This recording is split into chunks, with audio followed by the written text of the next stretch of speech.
Վիրավոր զինվորի բուժման նպատակով փող հավաքելու պաշտպանության նախարարի Facebook-յան գրառումը ալեկոծել է սոցիալական մեդիան։ Թեման խորհրդարանի միջանցքներում քննարկել է Արամ Արարատյանը։ Խմբակցությունը այսօրինակ խնդրի մասին բարձրաձայնում էր դեռ այն ժամանակ, երբ քննարկում էր 1000 դրամի վերաբերող օրինագիծը։ Երբ որ նախագիծը ներկայացվում էր հիմնադրամ ձևավորելու հետ կապված, կարծիք կար, որ ազգ-բանակ կոնցեպցիայի շրջանակներում այս ծրագիրը պետք է գործի եւ յուրաքանչյուր այն երկրի քաղաքացին, ով աշխատում է իր 1000 դրամ տալով իր մասնակցությունը ունենալու, նման խնդիրները իսպառ պետք է վերացվեն եւ իրենց լուծումը պետք է ստանան։ Մենք շատ լավ գիտակցում ենք, որ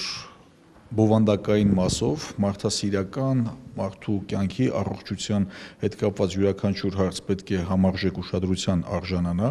եւ եթե մեր երկրի սպայի կամ զինվորի հետ կապված առհասարակ նման խնդիր կա, բնականաբար մենք գտնում ենք, որ պետք է ուշադրություն լինի եւ լուծում լինի, բայց գտնում ենք, որ յուրաքանչյուր հարց եւ խնդիր իր լուծման նաեւ մակարդակն ունի եւ